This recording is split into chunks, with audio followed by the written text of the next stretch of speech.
Good evening, televiewers. You're welcome to this other edition of Prime on My Media Prime. This evening, we are going to be looking at the loan that has been accorded to Cameroon by the IMF, despite the petitions presented to the director of IMF by civil society organization leaders in Cameroon, actually requesting the IMF to review its decision or intentions to give money to Cameroon. Yet the IMF thought that Cameroon was credit worthy and needed money to move on its developmental projects forward. We are going to be looking at it. We also are going to be asking the question as to how much help loans have helped Africa. Are we better off because we've received the loans from either the IMF or other international monetary instances, and China, including other international friends of Africa?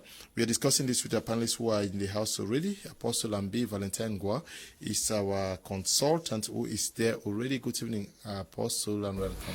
Good evening, Mr. Liu. Good evening, my co-panelists. Good evening, Cameroonians, and welcome to Prime Hour today. God bless you all for the privilege to be here. We are also in the company of Professor Mark Anthony. He is a Pan-Africanist. Good evening and welcome. Thank you, Leo. Good evening to my fellow panelists and to the whole world watching at us right now.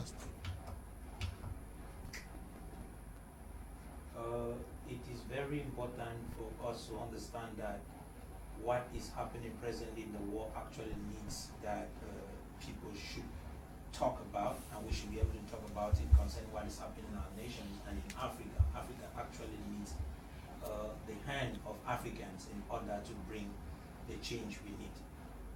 We're also in the company of Andrew Nateme Bako. He is also a Pan-Africanist who is in the studio with us. Andrew Nateme Bako, we're glad to have you. Good evening and welcome. Good evening, Mr. Kum Leonard, and special greetings to the panelists who are in the house, Reverend Honorable Apostle, and my brother Mark Anthony, and all the viewers of my Media Prime, and all the Africans and the worldwide viewers.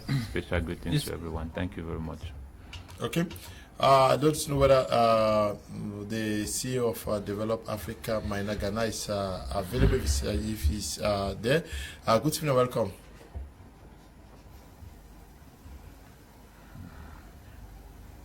Good evening, fellow panelists. Good evening, Mr. Leo. Good evening to my brothers and sisters in Cameroon. Thank you for having me from Uganda. Thank you, Mr. Leo. Okay, we also are waiting the arrival of Mr. Tamfu Jones into our studios. We hope he joins us in the course of the program. Apostle Ambi Valentine Gua, you saw many persons write to the IMF asking that the IMF should not consider according any more loan to Cameroon, yet the loans are always there, they are present. Are you surprised? I am not surprised, not at all. So when I saw women gather together and wrote to the International Monetary Fund not to give Cameroon any loans or complain about the COVID gate stuff, that the 50 billion was embezzled by a group of ministers in Cameroon, I laughed. Because, more than 80 billion. Yes. I laughed because you cannot tell a fisherman not to put worm on his hook when he wants to catch fish. The loans to Africa is not a blessing, it's a curse.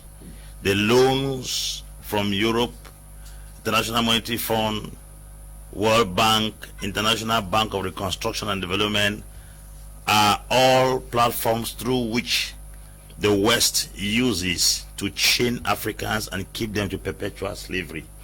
I told you that slave trade has evolved in these recent times, not Africans being carried again to work in European plantations, but perpetually keeping Africans as debtors to fulfill scriptures in the book of Proverbs 22, verse 7, that says, a borrower is a slave to the lender, while the rich rule over the poor. If that scripture does not sink deep in the heart of every African, then we are going to be playing games throughout. How do you tell the International Monetary Fund, who knows very well that by giving loan to African countries, they are perpetually kept in bondage? The persons who attempted denying loans in Africa were cut short. Muammar Gaddafi had $150 billion as reserve for the Libyan government without any international loan, not from any country. Magufuli came, refused to collect loans, and they snuffed life out of him. That is to make you understand that any African leader who has attempted denying loans becomes a victim. So the loans are a blessing to the Europeans and a curse to the Africans. In 1987, Thomas Isidore Noel Sankara refused loan from International Monetary Fund and the World Bank, and life was snuffed out of him. So how do you expect the writings of some few Cameroonian women to tell the International Monetary Fund not to give loan that keeps Cameroon a perpetual captive under him? It is absolutely impossible. That letter I knew would amount to nothing, and the energy and the time and the ink and the brains wasted was supposed to have been used to write to the Cameroon government not to collect loans anymore from there. How do you explain that? It is through loans in these days that most African countries are being caged, because he that feeds you controls you. He that gives you loan determines your outcome. In natural life, once you are indebted to somebody, immediately you see the person, all your rights and privileges lost. Immediately you see them, you get intimidated. That is how loan does to African countries. Why would they not send $700 million in addition to $180 billion that was taken away and embezzled under the COVID gate? It is to make you understand that the money is a privileged platform through which these people practice modern day slavery. So for people writing and agitating, they will never and ever stop, because they know as long as those loans are in place, they have easy access to our country to collect whatever they intend to collect times 5.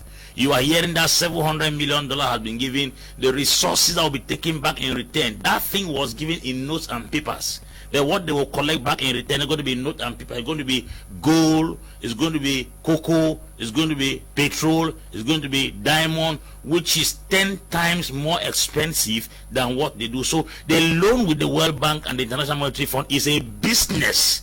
And everybody who has a business wants customers that will make the business to prosper. So you don't expect them not to do business. A World Bank expert, loan expert, was asked once that where do you face difficulties when you want to go out to look for people to come and collect loans? He said when he travels to Asia, it is very, very difficult for him to get customers, because the Asians understand the whims and caprices with these international monetary organizations, how they used to hold captive their people. So they refuse the loans. That's the reason why they said, the man said, I find it easier in Africa, because why? Africans come on the table first and foremost as beggars. Africans come on the table as desperate people. Africans equally come on the table not to take the money to accomplish something, but to be swindled and put into the pocket of people. There are debts African countries are owing that generations unborn will still come up to pay those amount of money. And then in conclusion, Mr. Leo, one of the things we have to understand is that until we Africans begin to refuse these loans, seeing them as curses, we will never come out of the grip of slavery. Mr. Gaina, out there, Maina Gaina, out there in Uganda, were you surprised to see Cameroon once again given loans by the IMF after some civil society organizations actually agitated, calling for the IMF to reconsider its decision to grant any loans to Cameroon? Thank you, Mr. Leo. Number one, there is no any NGO can write to IMF or World Bank and to the specific country that's not going to give the loan. That will never happen. Don't forget that Cameroon, they are a member of IMF and the World Bank. And number two, the economic system in Cameroon is private and centralized. Centralized means that the biggest decided member of IMF, like those European countries, they are the guarantor of Cameroon. Cameroon don't have guarantor. You know that it's a France who is guarantor from Cameroon. So at any time when they need loan, they will get it. But let us at least get to break down to understand exactly how and why Cameroon can get a loan. Number one, Cameroon budget. Cameroon country cannot survive if they are not getting annually loan and if they are not getting any help, any donation. They will never survive because, don't forget, Mr. Leo, 25% of the Cameroonian budget is a loan. They have to take a loan to run the country. Maybe 10 to 11% of the Cameroonian budget have to be donation. So imagine that we end up plus 25 plus 11, almost 36% of the budget have to come abroad. So if you tell that Cameroon is not going to borrow, that is not possible because the country cannot survive. Number two, when we go to the rating, there is 3 big companies who is rating all the countries they are rating. Number one, we have Moody's, we have S&P, and we have Fitch. When we get to understanding by 2020, Cameroon is rated by B2. B2 means that it's a negative and stable economy. Means that the country cannot grow economically without, even with borrowing. Because their system is not the system suitable for the economy that can make the country grow. Now, in 2020, the employment rate is 71%.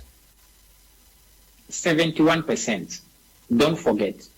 Now, let me assure you that 40% of our GDP now, Cameroon is indebted like the GDP, 40% of the GDP go to debt. As 2020, Cameroon is indebted more than 10 billion US dollars. You can find it to IMF and World Bank. And at the end of the day, when even we decide without borrowing, if we want to pay this loan back, this 10 billion US dollars, mean is the annual budget of Cameroon because it's 5,500 billion, something like the budget of 2021, mean that Cameroon is indebted the total annual of its budget to own to those international community. If we decide to pay back, we need 20 good years at the rate of 5% annually to pay it back. And we cannot survive without loan in Cameroon. We have to understand that. So, Mr. Leo, I'm not surprised because an NGO, any organization cannot just write to IMF to say that don't give the loan to those countries because they cannot survive, Mr. Leo. Okay. Mr. Maina, Ghana is going more technical. Was it necessary to at least call the attention of the IMF that most of the amounts that are being given to the country are being misused?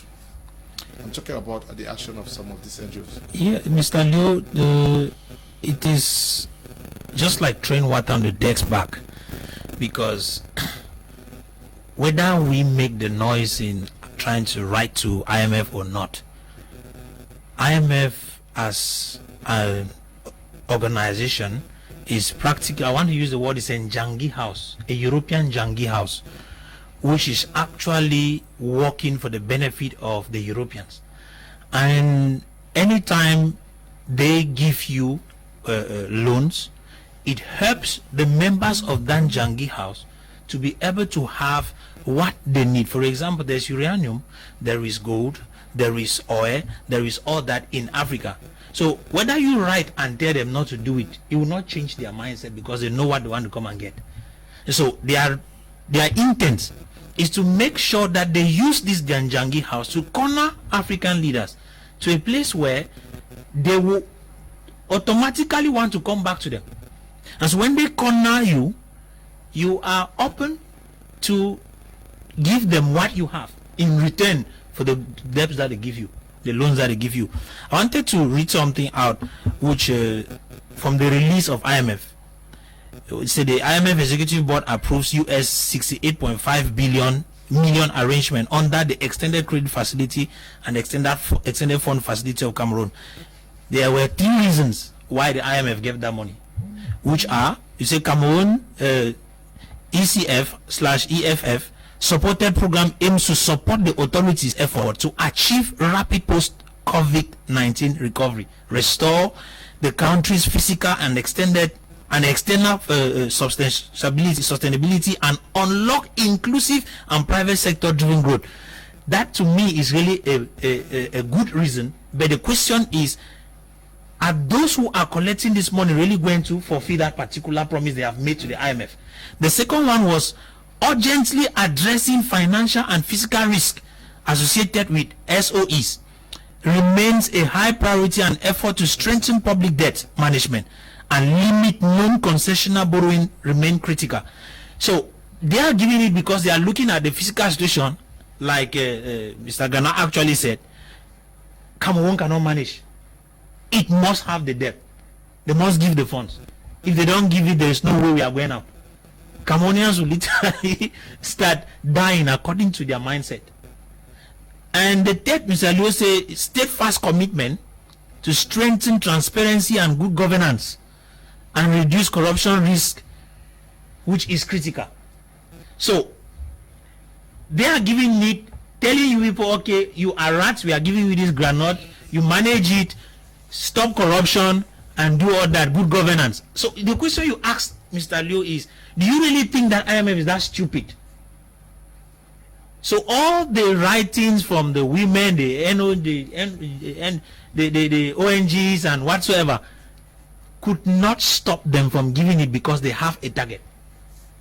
It is true that they present to us a face where it seems as if they are out to help Africans, to help our nation, but the intent is not to help us, it's to corner us, put us in that position where it will become practically difficult for you to pay back this money. Yeah, and as long as you are unable to pay, Mr. Leo. Yes, but you give the impression that they want to corner us, like Apostle Ambi said, but we are the ones requesting for the loans. Andrew Nathan, how do you say they are trying to corner us, but you are the one going for the loan? Mr. Leo, this is very complex and quite complicated for Cameroonians to really figure out why the country has ended up the way it is today, that we are talking of Cameroon always applying and seeking for loans. You see, the Cameroon we are talking today is not the Cameroon in the 60s and it's not the Cameroon in the 1800s or in the 1700s. This is a different Cameroon we are talking of, based on the generation and the type of Cameroonians that are in Cameroon today. We must understand that the structures and the systems which were placed way back years ago, which as a matter of fact is older than 90% of the Cameroonians that are living today in Cameroon. That simply means that if we are going to abide by those structures and systems, in other words, they are expecting us to promote witchcraft. If we do not redefine those things and understand that it is impossible for you to have structures which are older than the population of Cameroon today, who were not born, and you are expecting them to be led by such a system like this, I think that is where the major problem is, because Cameroon has to be redefined based on the spirit of the Cameroonians that are in Cameroon at this dispensation of time. And this is the way we need to look at it, because when you have leaders that are taking decisions as an entity without consulting the opinion of the masses, whose future and destinies we are talking about. When we talk about loans, who are the people going to pay the loan? It's not the old people. The old people are already aging out. They are already sick of age and they are passing away. We are talking of the young generation today, and that is also, this is a decision which concerns our future, our properties, and our destiny. So it is very vital for us to understand that if we are going to walk down this road of whether the IMF loans, dealing with the international community, having France to be a guarantor, that is where the major problem is. That simply means that what we have in Cameroon today, we have but a broker. We have but a special status, because Cameroon is in the hand of France, where if Cameroon needs loan, it is France that has to approve that, okay, I am going to shorty this at the level of the IMF or the World Bank on the behalf of Cameroon for you people to give them that loan. So if France does not endorse the loan, IMF will not give the loan. And as a matter of fact, IMF and the World Bank was never created to develop the African nations. It was meant at that time to develop their own nations and to build their own economy. But now when African nations were integrated at the level of the United Nations, it became a pure business, and that is why when African countries do take loans at the level of the IMF, they pay with high interest. Why the Western nation pay with about 1.2%, Africa is paying about 9%, is because they see that you are coming to take what does not belong to you. In other words, go get your own bank, print your own. Because when we are talking about IMF, as a matter of fact, the monies which are being printed at the level of the IMF, which is converted to dollars, that is another level of propaganda and another level of slavery as far as the African continent is concerned. Because until the Africans understand that we need to get to the position where we start owning our own things and not depending on the things or the policies or structures or currencies that belongs to another person, because at the end of the day it makes life become very, very expensive for anyone who learns from another person. So we need to get to the point as Cameroonians to understand how we can free ourselves from all these loans and credits that we are hearing today, because as a matter of fact, ever since 1959 to the current date, IMF has never ever in all its loan that it has ever given to all of these developing countries, it has never developed any. As a matter of fact, that's what we call crisis development. We have even seen that even in our community, in Jangi houses and even banks, when you borrow money, they pray that you don't pay back that money, because that's how they grow their empire. That is how they make profit. So they don't intend you to pay the money, because as long as you are a slave, that's how you build their own profit, and that's how you build their own empire. So yeah, IMF is looking for nations that are going to work for them as employees. And that is the way they are taking Cameroon, and that's the way France is selling Cameroon to IMF, so that Cameroon can work like a laborer. As a matter of fact, where you never gain your sovereignty, you only work for the rest of your life. All your unborn generation come, they pass through the same tunnel. And at the end of the day, Cameroonians start fighting against themselves. So what we need to do as Cameroonians is that if we are the population and we are the majority today in Cameroon, we cannot dance the road of this structures which are older than us. How do you expect these leaders to lead people who do not have connections with? That is where the major problem is, because they are expecting the majority to follow these systems and this structure which is enslaving the people. And here we are talking of democracy. We are talking about our the kind of democracy we are practicing in Cameroon that only enslaves the Cameroonian, that all the structures, the constitution, the policies, the laws, right down to the law, affects the functionality of the state and the mentality of the people because of these strings which are tied. And that is why we are saying that the area which we know that our head of states and our governments are tied is at the level of the United Nations, because you cannot seek to want to develop a people and at the same time you cause insecurity, what we call crisis development, where it is always the people's problem why they are not developed, because you keep giving them money and they are unable to develop themselves when you are the one creating all this instability. We are talking today about the COVID. A lot of things cannot happen under the atmosphere of the COVID. So, Mr. Leo, we need to redefine our economy, our currency, education, democracy and religion. All of these things at this junction where we, the Africans today, that makes the majority. We are talking about 80% of Africans are from below 25 to 0, makes 80% of the population of Africa. Where do these structures and these systems want to take us to? Yeah, we may redefine everything, not our religion now. No, we have to. No, how do you mean by we are redefining our religion? No, God is one. Yeah, but God is one, and God is for all. So the white man has a way he worships God as a white man, and the black man has a way he worships God as a black man, but it's the same God. We cannot apply the same system everywhere because we don't have the same upbringing. We don't have the same culture. We don't have the same. Okay. We Apostle, we are borrowing from the IMF. I don't know whether we understand what the IMF is all about. It's like you are going to get money from somewhere and you are paying with interest. That is the implication of this. But for someone to consistently take loans, it means the person badly needs the money. Is Cameroon really poor compared to other nations? When you look at the resources and other opportunities that we have.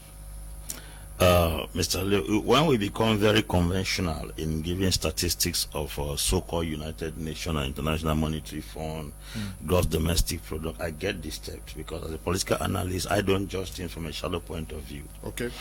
Number one, the first thing is that we have banks in Africa. Why must we go to IMF? African Development Bank can give us 700 million and they will not take the charges and they will not take the interest that IMF will take. Cameroon has access to African Development Bank without the aid of France. Why would they go and collect money where France will stand as a broker? That's the problem. You want to tell me that the bank we have in Central Africa, BDAC, doesn't have 700 million? We have to want to tell us that there are Tijarawa group of banks in Morocco doesn't have 700 million. You want to tell us that all these banks, African Import and Export Bank, doesn't have 700 million. Secondly, COVID-19 money that was borrowed to Cameroonians by that same IMF, they were the ones that sent an enquete that they should investigate the money because it has been wrongly used. How can I borrow you money? You use the money wrongly, and I still comfortably borrow you something higher than what I initially borrowed you. Something is not balanced somewhere. That I borrow you money, you misuse the money. I am aware that you have misused that money, and I still gather more money. Who are they talking this thing to? To me? No, it will be very difficult for them to convince me. My brain has been configured so that you cannot talk what International Monetary Fund nonsense on internet. That's rubbish. We have to be sincere. We know very well that if somebody borrows you money in Cameroon, you have 50,000, and you ask for that money, they don't give you money. He comes and asks 100,000. You will borrow that money. He must be the dumbest individual of the whole universe. How can the International Monetary Fund, who just got angry and sent an enquete to Cameroon to be investigated for the money they borrowed for COVID-19, in a very short time they are still borrowing some money again to Cameroon? Number two, what makes us feel that Cameroon cannot survive until Cameroon borrows money? What is that impression? Who taught us that Cameroon cannot survive until they borrow? Who did Magufuli borrow money from? Because that was the same impression every Tanzanian had, until somebody came and discovered that the monies that were borrowed from outside were not even used to execute the project. How do you borrow money where a minister steals 50 billion out of the money borrowed? If that money was properly used here, you will not borrow again. In 2 Kings, a woman borrowed containers of oil once, invested in it and never borrowed again. We are borrowing the debt we have not paid. The person who borrowed us the money got angry and sent investigators to check why we embezzled the money. As we are still trying to balance on our legs on the ground, the person bundles another loan again. Now, Massa, now what it is? You are encouraging us to steal them all. This thing is totally wrong. And I can tell you that even if we keep on trying to twist things, to manage things, to squeeze things down, Cameroon's resources is higher than population. It is called in geography underpopulation, where resources are more than the number of persons and number of people in the country. Cameroon has resources more than population. Do you know that people like Mauritius, because of the way they have fought corruption, that they don't borrow money? Botswana has fought corruption to the extent whereby right from the hierarchy down to the last class teacher, they don't borrow money. You are telling me that we cannot survive until we borrow money. We are borrowing money for advanced academic thieves to embezzle the money and sit on it. And you are telling us to borrow another money again? Something is not clear somewhere. Me, I cannot borrow money to Prof. Mark and he eats the money, and I see and I say, well, the money I borrowed you last time you ate it is not really good. I want to borrow you now times 2 of what? Massa. Is it also an indication that they know how to get the money? Because if they actually cannot understand things from your perspective, it means whether you pay it in cash or not, they know how to get the money back. They know how they will collect this money back. There is nobody who invests in anybody without knowing how to recover it. They know how to get these things back in return with interest. That is where you see now they say we're having a broker. We are going to broke. Please, Cameroon government can borrow from Dangote 700 million. We don't need a broker in borrowing 700 million. There are Cameroonians in this country who can send their hands in their account who are worth billions. They can borrow that money. Okay. 700 million. Mr. Ghana, we look at the economic potentials of Cameroon compared with other nations across this continent, do we necessarily need to be collecting these loans every year? Mr. Leo, it's a must for us to collect the debt as of today. You see, let us agree first, there is a good debt and bad debt, Mr. Leo. If you go find out, United States is one of the indebted countries in the world. Don't take debts and the bad things. It depends what are you doing with the money. The situation we are having here in Africa, we are not borrowing money to structure the economy to make sure that we have a system that can help the country to generate enough revenue to pay back the loan. But the loan itself is not a bad issue. However, even our guarantor France is borrowing. When you go to France budget, you will understand that they have, a margin of borrowing to make sure that they complete the gap of their budget. Now, we are not here to say that we can criticize IMF or whatsoever. But when you go to the perspective of economy, where I know, borrowing is not a bad thing. There is a lot of African countries who are borrowing, but the moment they restructure their economy, this borrowing system is gradually going down until they stop. You cannot stop borrowing as of today in Cameroon. That is not possible. But the system of the economy is the 1970s economy is not working with 21st century now. Why? Because in 21st century, in order to develop any country, we have to use the system China is using. They call it from the bottom to the top economy in order to make sure that you stop borrowing. How do you do that, Mr. Leo? Number one, you need to make sure that you create a system of poverty elevation to make sure that you pull people out of poverty. When people they're out of poverty, they can work very hard, create the jobs. They can have the biggest agriculture. They have a system that they are paying more tax, and when they are paying more tax, they can export the goods out of their country to generate more currency, and where they are generating more foreign currency, that is the stability of the country can come in, Mr. Leo. Borrowing is a must, but there is a good debt and a bad debt. Now, when we are talking that why IMF is borrowing us, they have 100% guarantee, because guarantee of any country, it is people. At the end of the day, they know from A to Z, we will pay the money back. Who is going to pay the money back? It's me and you. That is no doubt about it. Even it's going to take 200 years, they know that we will pay it back with interest. So guarantee is 100%. A country, a sovereign country like Cameroon, have 1,000 guarantees at least to pay the money back. But the issues, let's go back to the drawing board to understand what are we borrowing for. If we are borrowing to service the old loan, or we are borrowing just for our annual budget, we are not moving. We are stagnant. This is the situation we are going through, Mr. Leo. Let us not go out of our way just to start saying that IMF or whatever. The system has worked in Kenya. The system has worked in Rwanda. The system worked in Namibia.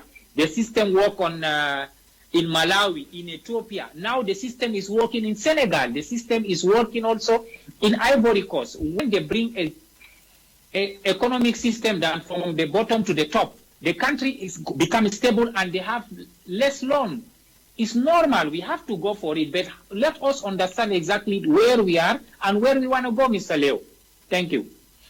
Okay, but Mr. Ghana, are you saying that we don't have resources enough to pull our economy through? I'm talking about the Cameroon's economy. For now, with with our economic level now, we don't have resources, because don't forget, 25% of our budget have to be a loan. Almost 10% for the budget have to be donation. So how you have a provision on your budget that you have to take a loan and donation if you have sufficient resource, Mr. Leo? Imagine that you put your budget for your house 1 million CFA, but you are going to borrow 250,000 from Mr. Ambe Valentine, and you are expecting me to help you with 100,000 donation, and you are telling me you have sufficient resource to survive. How? Yes, that is in theory. That is what obtains. You are looking at the budget, but in reality, don't we have what it takes to go beyond that? For now, the system itself is not suitable for us to rebuild it. As I was saying earlier, if we do not adapt the Chinese system, create an economy from the bottom to the top, it's not possible. Let us not make mistake about it. We Africans, we are always lying to ourselves that we are rich in mineral resources. Mineral resources is not wealth. Wealth is the system how you make people work to generate revenue. It's not about having mineral. If having mineral resources can make the country one of the richest country, Congo DRC is one of the poorest country on earth, my brother. But they have everything at stake. Let us not make mistake thinking that our mineral resources is the wealth that can lift our economy. No, economy can be lifted only by humans. And if humans cannot come together to bring a system like the way China has did today to become one of the powerful nations on earth, because they started from ground to go up to lift everybody. That's why Chinese are successful. And America has even copied from China. Many African countries have it. When you go to Ethiopia today, it's the same system. Kenya have this system. Namibia, even Senegal has started now, the economy from the bottom to the top. Create, building new city, creating new jobs, make sure that they lift people out of poverty. The more people out of poverty, the more they contribute for the economy, Mr. Leo. Okay, thank you, Mr. Ghana, for those clarifications. Professor Mark and Tony, we have much work to do. It means we need a rebuilding of the economy to be able to get to the point where we no longer include donations, loans in our national budget. Yes, Mr. Liu, going back to the definition of IMF concerning when they want to talk about the wealth of a nation, IMF actually defines the wealth of a nation using three words. The GDP, which is gross domestic productivity. Let me put it like that. It's product-based. Product comes from productivity. If you look at those three words, the wealth of a nation actually is not related to what they have as mineral resources, nor the amount of money they have in their bank account. The wealth of a nation is directly related to the productivity of its people, which implies that if a nation is supposed to be stable, there is supposed to be a system which encourages productivity of the people. And when that system is not in place, there is nothing you can do but borrow. And so I want to see the point of Mr. Ghana, where he says that there is nothing we can do but borrow based on the kind of system that is in place. Until this system is scrapped off, I think that is what I also heard my brother here saying, that the system is an old system which has been well calculated, kept there in position in order to keep us in this position of slavery. So if we have to make that difference, there is need for the Cameroon government and African governments to go back towards the people, empower the people to empower the economy. That is the only thing that they can do. When the people become productive, the nation automatically become economically stable. But when there is no productivity, there is going to be no productivity, no economic buoyancy. So in relation to that same definition of IMF, you discover that the problem we have here in Cameroon is that we go take money. I heard him talk of bad debt and good debt. Yes, there is bad debt and there's good debt. Good debt is money that you take in order to invest to make more money. Bad debt is money you take to solve your problems with. Like the one we go collect, when we take it and say it's our budget for the year, what are we doing? We are consuming the money. So we become consumers and we will keep on consuming. But that is in relation to the system that's in place. That system has been well positioned in order to keep us as consumers. And that is why in Cameroon it is difficult for us to produce even toothpick. We import toothpick. When we go borrow that money, we come importing things with. Instead of producing to start selling out, we take the money, we consume. And so Cameroon has remained a consumer economy. And as long as it remains a consumer economy, there is not going to be progress. We will keep on borrowing. And that is where the IMF and its league of talks know how to manage it. And their intent is to actually permits you to keep on coming. If you deny to throw away the system, it is not for their good, for your good, but it is for their good. Okay. Keep on with the system. It will help them very much to give you more loans. And like Mr. Ghana said, they know how to collect it. Okay. It is you and I. We are paying tax. When we say we have this and that, when we produce, we have to pay the money. It doesn't matter how long. We'll pay it. Okay, good things, Mr. Leo. We will never stop collecting loans from the IMF. The IMF was created in 1944 before Cameroon became a state. IMF are neo-colonial entities to infiltrate into the political and economic affairs of Africa. The hands that give is on top, the hands that receive. Borrowing is not a problem, but we must manage well. It reveals that our government, piloted by the head of state, are the cause of our underdevelopment. Ebai Gislen is writing from Kmer. If there was a member of government on the panel, the debate would have been more interesting. Kmer Cyprian is writing from Douala. This one says, I support you. I don't know who you are supporting. Good evening to everyone. I'm Berilla from Sokolo. The government have to create our own things like money, and if they borrow, they should endeavor to pay back when they have the money, and also they use the money wisely and for the right thing. Good evening, Mr. Liu. I'm Jangi. Okay, Mr. Liu. Njangi can only refuse to a person who lacks assets. We have all the resources enough to pay back. Bless is writing from Bamenda. Good evening, Mr. Liu. I really want to thank Apostle Ambe for being outspoken and for always being on point. I'm called Bang Gilbert, watching all the way from Banga, Bankundu, Mukete Estate Limited in Cameroun. Okay, glad to know that you are watching us from there. Greet everybody who is watching from that same camp. Thanks to Apostle Ambe, he has said it all. He has said it all. Thanks. Akung Tabi writing from Mutengene. Good evening, Mr. Leo. There are men who refuse that their wives. No, this one has not got to do. Yes. Andwin Atemebako.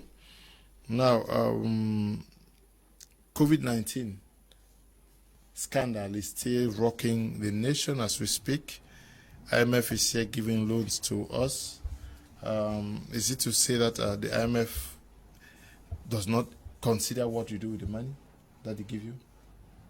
Well, like I said, the IMF is a body of the UN National Security Council, and was opened in 1944. Like, we all knew that it was not intended to develop the African nation, because it was created before the African nations were given their independence, not a one which they fought for, but the one which was given to them by negotiation. So we have to understand that that structure alone is, how will I call it, is already is opposing as far as our development as a people is concerned. And we have to also understand that it is absolutely correct and true that we can do without loans. If we look on the context in which we are today, it is because they are the systems and structures which have been designed that way to give the Cameroonian the impression that you need to borrow in order to grow. But like I said, every individual, like I will agree with the man at a certain point that it is true that your GDP, it all depends on your human resources. But when there are systems that have been put in place which deprives your human resources in absolutely, how will I call it, bringing out the ability to develop their own economy, to have access to their own resources in such a way that they can use those things in developing their life and developing their nation and meeting the demands of their society, that becomes a challenge. And that is why I'm saying that the fact alone that we have France that stands as a guarantor or a mediator between Cameroon and the IMF makes it already a crime against humanity and abuse to human rights, because as a matter of fact, that already shows us clearly that we do not have sovereignty. Because if we had sovereignty, then we should have been dealing with whoever we pleases. We are talking here about $700 and something million. Davido in Nigeria bought a car for $300 million. That is a son we have in Africa who bought a single car for $300 million. So we are not having a problem here with money. So no one can tell me that we really need to borrow in terms to grow when we already possess the things that we need to develop our society. We have what it takes to draw the world to ourselves and develop the world based on what we have. When they were building Dubai, the king at that time of Dubai told the son, he said, build and they will come. He said, how are we going to build the economy? He said, build and they will come. Africa, what explains the fact that we have the multinational corporations in Africa is based on what Africa has. So you cannot say we are poor because our human resources or our human productivity is not there to build the economy. No, when those structures have been put in place, it affects the mentality and the behavior of the people, whereby the people cannot exploit what they have. Because, for example, let's say you have 100 million and then somebody is keeping your capital and then expecting you now to grow through loan and does not give you right to have access to your own capital. How will you not live on credit? So we cannot build the theory, seeing what maybe we are giving other comparison like China building for Africa cannot be compared with China. Africa cannot be compared with America. We are not building America or China in Africa. We are building Africa for Africans. Let us use what we have. Africans have the capacity to use what they have to develop themselves, and they don't need. We have seen the examples clearly on leaders, individual leaders who have set the path. And these are the examples that we must use as the basis of our analysis and not be making analysis of other countries. We are not doing China here. We are doing Africa for Africans. We saw with Gaddafi. Gaddafi built a paradise in desert, lend money to other nations. As a matter of fact, Sarkozy was made president in France from what he got from Gaddafi as support for money which Gaddafi borrowed him. Gaddafi built a Libya where he had nothing to do with the rest of the world. As a matter of fact, Libya was neutral from the world. And that was a major challenge. We saw with Thomas Sankara. These are men who built Africa for Africans, whereby Africa did not need the intervention or the suggestion or the opinion or aid from the West. That simply means that Africans have the capacity until in Burkina Faso, they had produced their own dresses where everything they consume came from their own people, came from Africa. So we cannot buy the terminology of the IMF. As a matter of fact, they are using the special drawing rights. They are not giving you, how can I explain to you? It's a level of slavery, it's a level of politics where it's hard to understand. IMF, as a matter of fact, is not a bank where people go to store money. They have what they call special drawing rights. That simply means that if they are going to give you $100 billion, they are going to print it out in what they call the special drawing rights, and then they convert it to dollars before they give it to you. So we have to understand that. We have to understand that what we need to be talking today, like I've been saying, we need to get ourselves into the position where we as a people, we need to fight for our sovereignty. We saw what the ECOWAS is doing, what Nana Addo is doing in Ghana. Ghana has been proving that Africa does not need to live on loan. Loan is just the idea that being part of the United Nations, it's a bank that loans to all nations that are members of the United Nations. But as a matter of fact, Africa at the level of the United Nations is a subject matter. That is why Africa is not giving veto power at the level of the UN National Security Council. So we are not part of a united body which seeks to exploit the African people at the expense of its own population and I mean, looting away the resources of Africa. Do you know, as a matter of fact, that the economies today that we are boasting of, whether it is China, it's America, it's Europe, all of their legacies and economy and empires were built from the resources and the human resources of Africa. How do you explain the fact that Europe was built by Africans? Its resources is what survives the economy. Same thing with America. China today now is building its own economy in Africa, and then you are telling the Africans that they need to borrow in order to grow. When other developing nations, the world nations today that we are claiming them to be the superpower, they have survived from Africa. So if they could use Africa in building their economy, then we can use Africans and African resources in building Africa. We don't need loans from outside. We don't need anything from the world, because absolutely what we are getting from them is what they took from us. So we have to be wise here and understand that our leaders have been tied at a certain level where strings are attached. In other words, they do not have they cannot make a good decision. Every good decision they want to take is always at the detriment of their own population. So that's the way our leaders have been taught. So we, the younger generation, who makes the majority, whose future we are talking here today, needs to understand that we need to regroup, seek for our sovereignty, fight for our sovereignty, and be able to create our own economy, create our own banks, and have our own currency. That is a path in which we need to.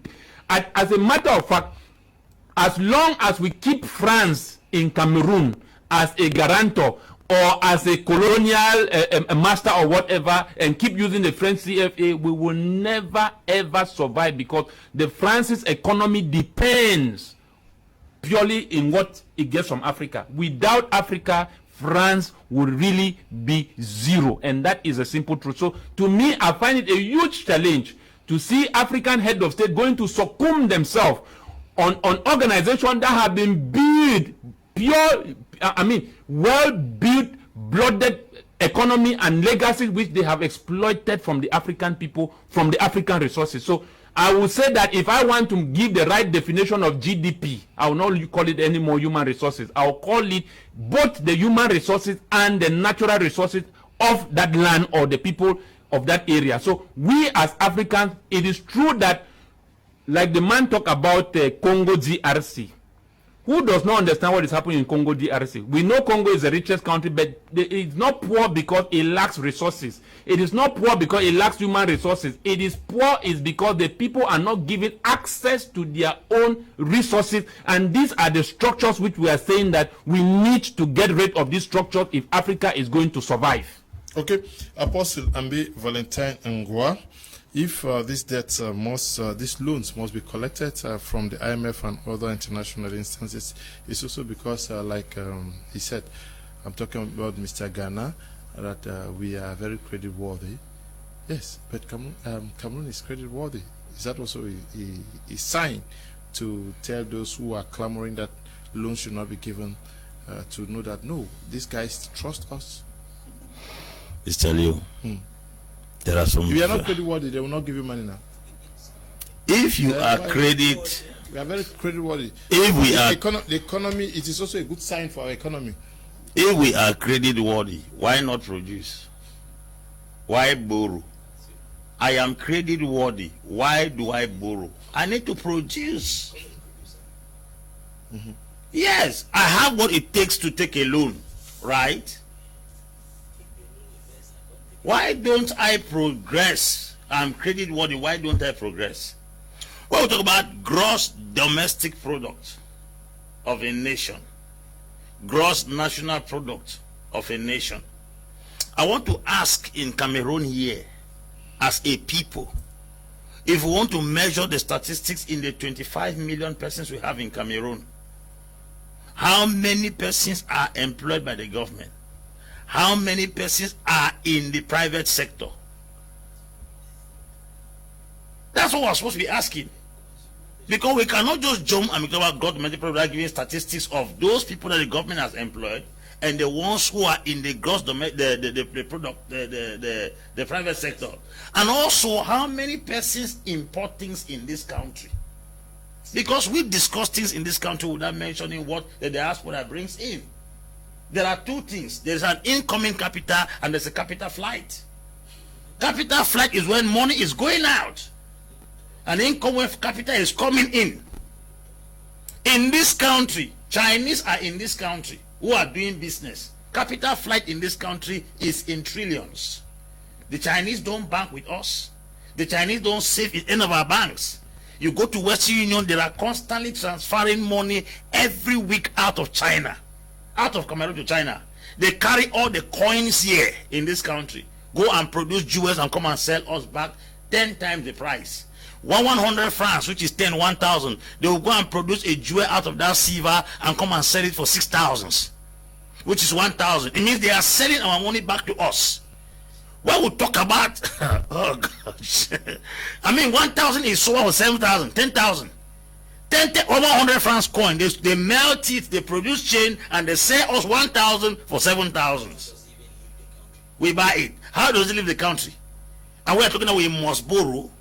How much money did Magufuli meet in Tanzania before he stopped borrowing? How much money? He refused loans from outside the country. This impression that we must borrow is what is giving me concern. I think we have to look into this matter seriously. And we are borrowing the money to do what? If people can borrow 180 billion, not to even buy drugs and treat sick people, they ate the money. And then the same IMF that sent delegates to come and investigate the Cameroon government within the space of a month is borrowing $700 million to the same country that embezzled the money. It means these people know what they are doing. They know what they are doing. Alassane Ouattara came to Cote d'Ivoire. He has taken the Ivorian economy with a 7% increase. 7% increase. That is to say, loans are given and they are properly engaged into projects. If we say we insist we must borrow, I am asking that if the Cameroonian economy must borrow, why must we borrow to squander? There is a testimony I heard today of the great Margaret Thatcher, who ruled Britain for 11 years, and her total worth was $6 million. But we had the Malawian Prime Minister, Dr. Hastings Kamusubanda, who had $332 million as his personal income. Abacha in Nigeria had $1.3 billion. You are telling us to borrow money and put in the pocket of siphon agents. You are telling, well, what are we borrowing this money to do? That is the problem. Any man that borrows money to invest. If the money is being borrowed for people to consume it, then there is no need borrowing this money. Our challenge here is not even the borrow. Our challenge is, do we take this money and invest it in such a way that tomorrow we can have an interest in it? I have a school. I have people go to banks to take loans, to invest in the institution and to pay back and to become richer than they collected that loan. How come we are collecting loans every year and we are not getting better? We are talking about America owning loans. America is owning loans and is owning loan. America is the most indebted country to China, which we all know. But what are they doing with the money? The money America is investing in America will pay those loans times 10. My worry is this, and I'm still singing it here, and I will sing it tomorrow. Somebody cannot borrow me money, misuse the money in front of me. I am aware. And I still bundle much money again to borrow to the same person who just mismanaged the previous money in his hand. Something is wrong somewhere that must be corrected. That's the truth. If we keep dancing around, going front and coming back, Rwanda, they are developing. Mauritius, those are countries in Africa. Botswana, countries in Africa. Why are these guys not rushing helter-skelter looking for loan here and there? Okay. Good evening to you, Wayo Mayor, Brian Cyprian, good evening to you. Michel Agbo Eno, Eric Awa, good evening to you. Michael Tama, Nkwan Jacob, Elat, and to you. Motale Roger Fru, Landrino, good evening to you. Maximilian Mark, Prince Ndikum, good evening to you.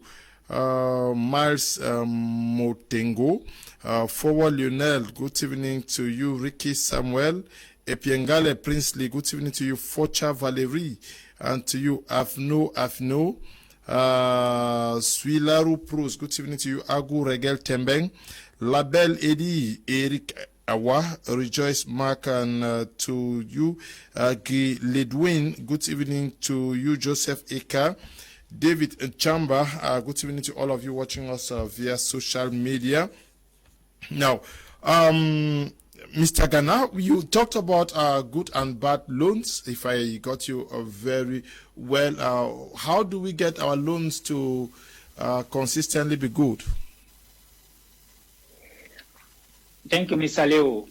First of all, the good loan is the purpose of you borrowing. Like our brother Amber Valentine was saying, if America is one of the indebted countries, they are sinking the loan to grow their economy, to make sure they lift people out of poverty, to create jobs, and they can create more revenue. If you are borrowing now for a special purpose to make sure that your country can grow, the GDP of your country will grow, is fine. But if you are borrowing like the one we are doing in Africa here, just for our national budget, annual budget, mean that we become more indebted. Now, let us not make a mistake about it, Mr. Leo. Finance is one of the complicated things on earth. We can sit down here talk about 100 years. If you do not understand exactly how finance works, you will waste your time blaming and complaining. And blaming sometimes is not a wise thing. As I was saying today, when the president of Tanzania took the power, he went to a drastic measure, to cut a lot of things that today, if we started doing on our French colonized country, is going to be very tough for us because our economic system is not handled by 100% by us. That's why we say that for now, whatever we do, we have to borrow, but we need to restructure our economic system, started from the bottom to the top, either we like it or not. We don't have to criticize. We can say that it's not good, IMF, something is wrong somewhere, fine. But when you go deep, you sit down, any of us in this platform today, if they give you the responsibility to handle the finance of any country, in French countries like Cameroon, Chad, whatever, you will never stay 1 month. You will be completely tired. You will even run away because it's more complicated than what you are expected. But number one, let us agree on one thing. Measures have to be taken. Drastic measures have to be taken. How to do it? Now, this is how we need to come together to advise our government that we are ready to go this way in order to have some changes, Mr. Leo. Mean that if we don't bring those changes, we always end up on the bad debt. Bad debt means that you are taking a loan to service a loan. You are taking a loan for service a loan. For how long are we going to service those loans, Mr. Leo? That was my question. That's what my explanation of good debt and bad debt. You will never succeed in any business in this world if you are not taking a debt. It's not true, Mr. Leo. Let us not hide ourselves behind the curtain. The strategy right now to make sure that we can develop our countries as today, we have to agree that we need to take a loan, but restructure those loans and restructure our economical system that can pull us out of this gutter and reduce this loan. There will be a time we will stop. But right now, anybody who tell you that Cameroon can change by stopping borrowing is not true, my brother, because I am a financial expert. That's what I do all my life. It's not easy as what you think, because even America tomorrow will borrow. So how Cameroon can stop borrowing? But now, if my brother Amber Valentine said that we need to go to a drastic measure to restructure our economic system, I agree with him, because this economic system is not taking us forward, Mr. Leo. Thank you. Okay, the economic system needs to be restructured. Emil, writing from Jotin, says, Mr. Leo, good evening, and the panelists, I thank Apostle and base analysis. There is no way Cameroon can be out from this trap, except we can get a God-given Magufuli. Sumbele Kelvin, writing from Kongsamba, says, good evening, Leo, and you have wonderful panelists. You people are really educating us with your consultants. This present loan has made us to be really confused. So does it mean the IMF have confirmed that the first loan was not misused? Dr. Nick made us believe that this misused loan will liberate Cameroon. I think everything is possible in Cameroon. No minister will go to jail for the so-called COVID gate. Instead, they will manage this one very well to cover for their crime. Anyway, we need emergence by 2035. This present loan will help us for the vision. Okay, good evening to you, Sumbele Kelvin, writing from Kongsamba.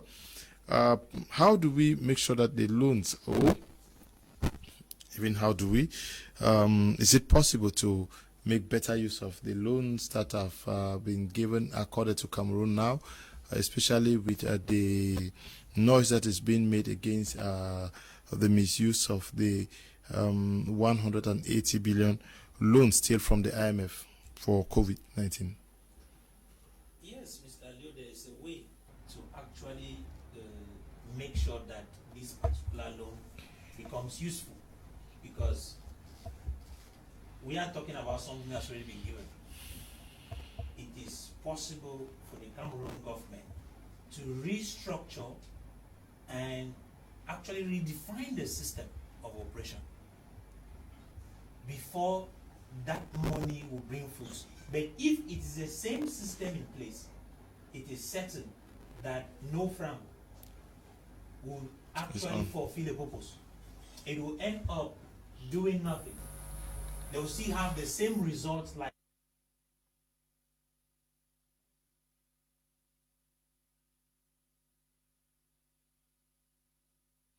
nothing. If the system is not restructured, there will be no change. I want to say something, Mr. Leo, before getting back to that point. You see, I was looking at this idea of loans that we are receiving, and I got disturbed because when you look at the illicit financial flow that leaves Cameroon, and in fact that leaves Africa generally, it is actually estimated at over, let's say, 86 point something. That's the UN statistics. But if you have to go detailedly, it's more than that. It's more than $100 billion that leaves Africa every year. But what comes in as loans to Africa is about $56 billion. So look at it. How can you compare $100 billion and 56? So we give out 2 times that what we receive, which implies that if the African leaders take their time, fight not only corruption, maintain good governance, put a system that builds from down to up, and encourages productivity rather than the consumer system that we have, we will have what it takes to help other nations. We will have enough that we will be able to, in fact, every Cameroonian, every African will feel satisfied being at home.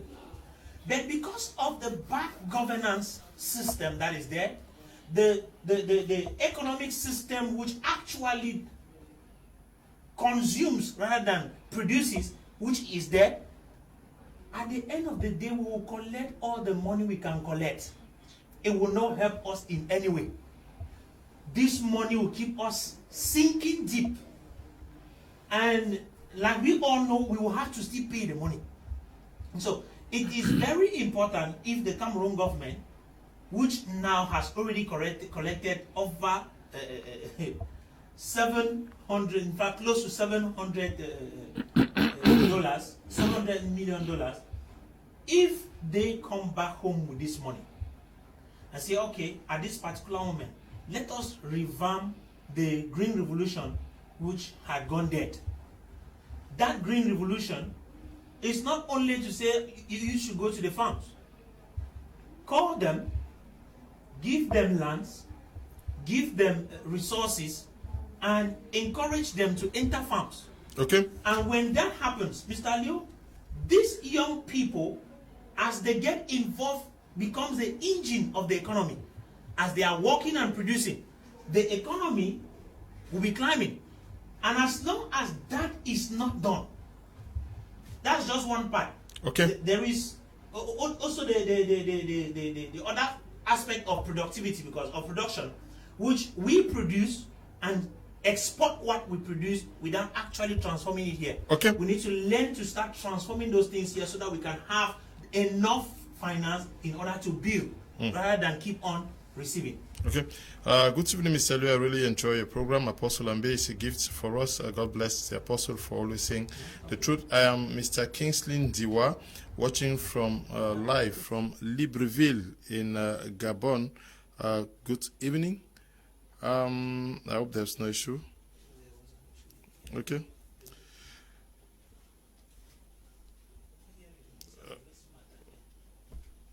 Greetings in the studio. Can we take a short break, please?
Okay, you're watching Prime on my media Prime. This one says, greetings in the studio, Mr. Liu and the members of your panel. I think 80% of our institutions are really older than our youth.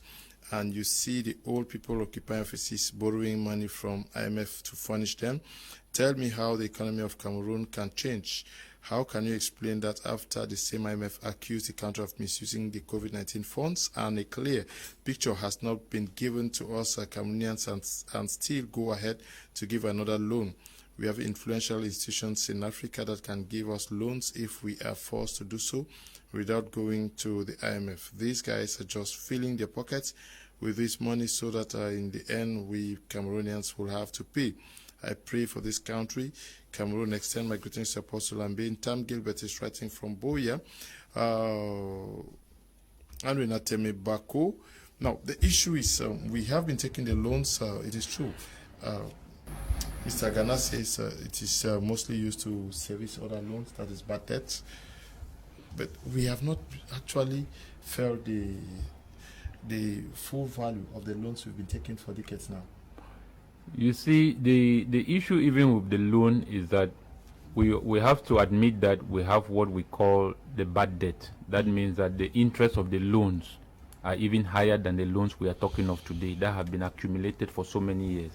And when we talk about good loan and bad loan, it depends on what angle we are looking at it from.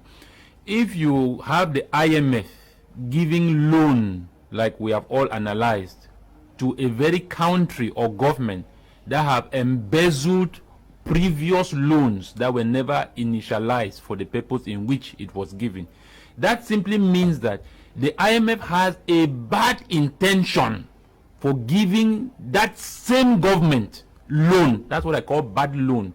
Because if you want to give a good loan, let's take a good look at Magufuli. When he was negotiating the Disalam seaport, the Chinese gave certain conditions that they want to build that port for this amount, with the Tanzanian government giving them the privilege for their companies not to pay tax in Tanzania. Magufuli refused until he saw a win-win deal that finally the Chinese succumbed to the agreement of Magufuli and he allowed them to go and execute the contract. He did not take the money and give to his administration or to give to a committee, or he did not create a committee to run that project. He allowed the Chinese government to execute the project on the amount which was agreed. That is what I call good loan. That simply means if China does not execute, the agreement does not tie. So if IMF is giving loan through America, then it passes to France, then gets to Cameroon, that simply means that it should have been well filtered along the way. That if the loan is entering Cameroon, what is the purpose of that loan? Should we not have allowed a company that it is managed by the same IMF or America or France to execute, and then Cameroon only needs to come and say, okay, we gave you an assignment to do this and to do that. Has it been done? This was the amount that we agreed. Yes, it has been done. All right, IMF, we are owing you this amount, and that's how we are going to pay back. So that means that the money which they are giving to our government, the structures are placed down and not given as in hard currency, because as a matter of fact, for $750 million to reach Cameroon and then convert it to CFA, you would have lost a lot of other charges in terms of exchange rate, which still plays to the advantage. We need to understand that. Number three, when the money comes here, it goes back again to the West. That's the main reason why the IMF keeps giving loan. Even if they embezzle, they keep giving, because the money goes back to them. We don't have banks that these people who embezzle money, they go and bank the money. They bank the money back in foreign banks. And when the money goes back in foreign banks, they take the same money again and still give it to us. So it's a cycle. Front, it comes back, it goes front, it comes back, and then the people are only complaining, and there's no productivity, there's no development. So this is what I'm trying to say. That is what I call bad loan. Coming from which angle? Coming from the angle of the IMF to give a people. I know of a certain project in one European country which the IMF gave loan to, and that country did not execute that, and the EU had to regroup and assist that country in paying back that loan. This is what I'm trying to tell you, that from 1959 or 1957, statistics have shown that all monies that IMF has ever given to all developing countries has never developed any. It means that they don't give you, for example, let's say we need 150,000 vaccination or drugs. Instead of you providing the drug, go to the company and buy the drug to that equivalent money which the country is asking you loan, and then come and give the drugs to the people. They must use the drugs. But if you take the money and then you hand it into the hands of rats that you know you have a whole profile and case file, study that his matter is still in court, still being deliberated, then you still take the same money again and then give to the very same people that you are complaining that they are the most corrupted country in the world. That simply means that you are the one promoting the corruption at your own advantage, because at the end of the day, it doesn't matter how the lives of the people whose future we are talking here about these loans, at the end of the day, what becomes of these people. So, Mr. Leo, it is very important for us to understand that when we are talking about finance, economics, we should understand that it's tied to politics. So there are political agenda as far as Africa is concerned, that our emergence can never ever be as long as we keep depending, because they survive from our failure. In other words, for them to succeed, they will need us to fail for them to succeed. And then they need to build the impression, that's where politics come in. They need to build the impression that the problem is coming from us. I mean, it is so obvious, like the apostle said. How do you still take this, twice or thrice the amount? It's not even once. We are talking about 2017, another quota of $400 billion. 400 billion CFA was given to the Cameroon government, which that particular money has still not been paid. Around 2019, we had again another quota of about $223 million. That money has not been paid. We are talking again of another COVID one. Then we are talking about 750,000. Mr. Leo, is it not punishment? Has the alleged sins of the West falling upon the African people? That's the question we need to be asking ourselves. So we need to understand that the loans we are taking from them is not giving with the intention, judging as well as the interest which is added to the loan which we are taking. Do you know what it means for you to leave Africa and then go right to Washington, D.C. to go and borrow money and then bring back to Africa? By the time you reach Cameroon, either Yaoundé or Douala, half of that money is gone. Because Mr. Leo, they say when 1 million goes out, for it to come back, that distance for it to travel, it doesn't come back the same. So the money we are talking of here, when it gets to Cameroon, okay, half of that money has disappeared on the way. We move straight to our second topic for tonight, which has to do with the borrowing of African states. We are asking how much has loans helped African nations. Apostle and B. Valentine Ngwa, the first question I'll ask you is that do we really need these loans every year?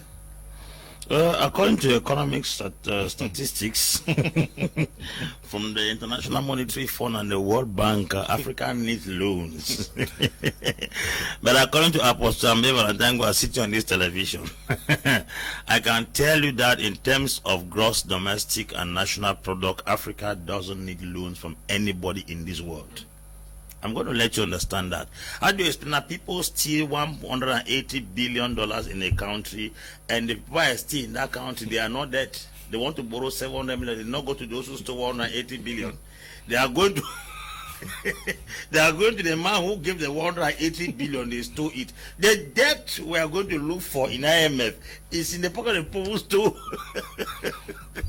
the 180 billion. Our challenge in Africa is us. There is a high level of embezzlement. I mean, high level. I read something written by P. Olimumba. In Japan, if you practice corruption, you kill yourself. In China, if you practice corruption, they kill you. In Africa, if you are corrupted, you are elected into a legislative or an executive office. Now, how do you explain that Japanese kills himself for committing corruption, for practicing corruption? Then in Africa, we are instead electing thieves into executive offices to go and manifest a higher executive dimension of corruption. Because they operated at the legislative level, it was legislative corruption. Now they took it to the executive level. That is the end of corruption. And then you tell me that we need loans when the money we are looking for is in the pocket of individuals sitting in their compounds. A family is boasting of $2 billion after their father served as president. A family is boasting of $700 million after their father served as minister. Yet that $700 million is what a whole nation puts together to go and borrow in an organization. When those amount of money are kept in the pocket of individuals in this country, there are people who have broken the floors of their house. They have built bunkers, pack money into it until mold is holding that money. And we are talking about going to borrow money. There is no way we need money out of this country. All the money we are in need of is in the hands of executive thieves, legislative, parliamentary, senatorial thieves. These individuals have kept money in their pockets that can run 2 states for the next 20 years. There are people who have money in this nation and out of continent Africa that can pay the police force for 4 years in their personal pockets. I went to Libreville one time to preach. A man took me to his house. He has a freezer loaded with CFA. That is an individual packing money in fridge for it to cool so that the money does not ferment. That's Africa. How do you explain that an African president's salary is to the tune of 300 and something million francs per month? We will have British Prime Minister, Irish Prime Minister, Holland Prime Minister who do not earn that amount of money. Yep, there is a video you talked about, a video you watched. Can we have that video played there? Ella. That's the problem.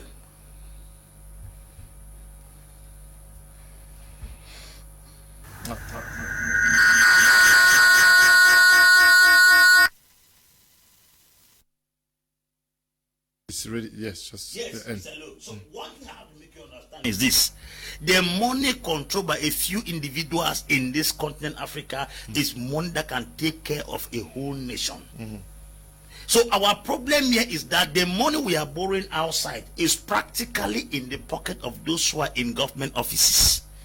They are practically in the pocket of those who are occupying executive, judiciary, and legislative responsibilities in the country. And if those individuals can disburse that money to circulate freely in the government, in the nation, we will never for once look for loans anywhere. Okay, Mr. Ghana, Eli, let me know if that when that this thing is ready, the video. Once it's ready, let me know. Mr. Ghana, do we actually need these loans? And if we need them very badly, how much help has it brought to Africa? We still have very limping economies across our continent.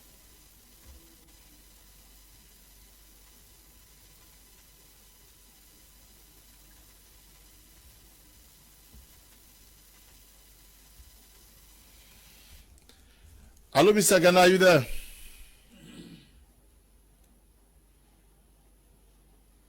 Can we have the video, Eli?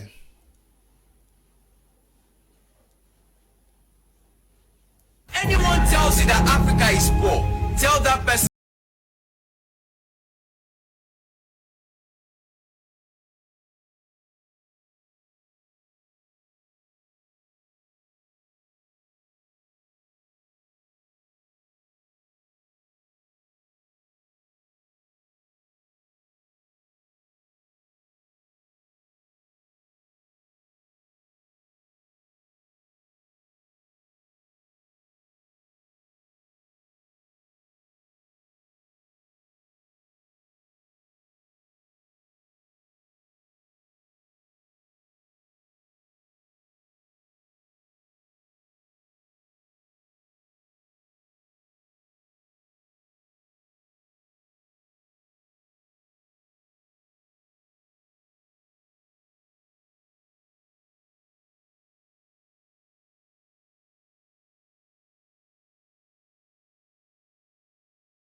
Okay, you've listened to him there, quite apt.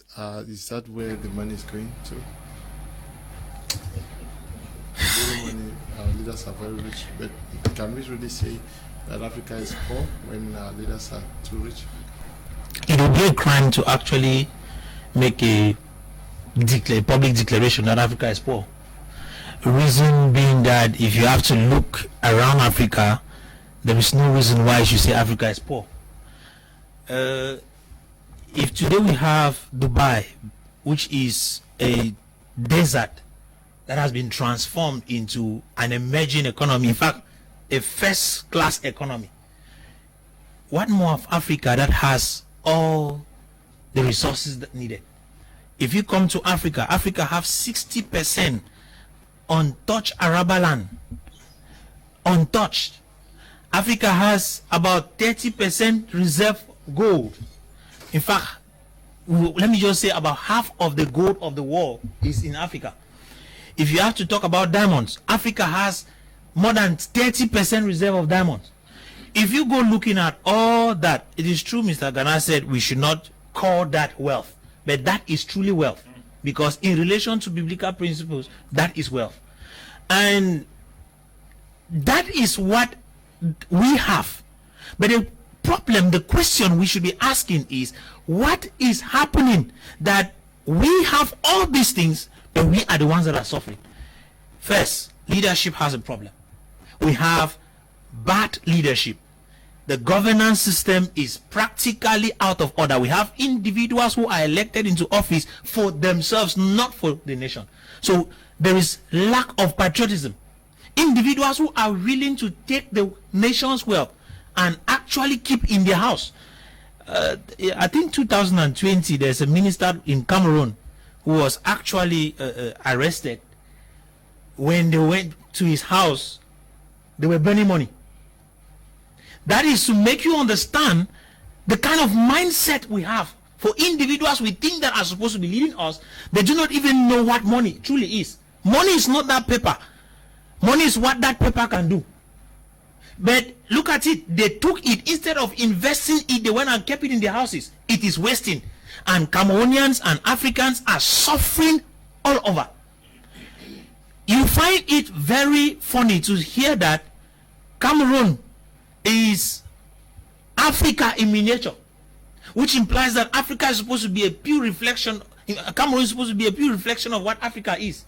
But yes, it has become a pure reflection of what Africa is in the poverty level. Africa is poor based on the mindset of individuals. People are poor. Even the leaders whom we have are poor, even though they have stolen millions. They are very poor with millions in their houses, with millions in banks. Okay, if you look at that video, you see how much Abacha actually preserved in Swiss bank, not even the one that he has kept somewhere in his country. When they die, where does that money go to? It is frozen. It ends there. It empowers that nation. When you look at such a thing, how do you expect that our continent should emerge with people who do not think for Africa? When we count few individuals like Magafuli, they are cut off. Want to look at Gaddafi, they are cut off. Want to talk of Thomas Sankara, they have been cut off. Who are those whom are going to carry us ahead? Is it those who embezzle? Because if you look very well, those who are embezzlers, those who are thieves, those who are doing everything possible to make sure Africa remain as a limping continent are the ones that live and die old.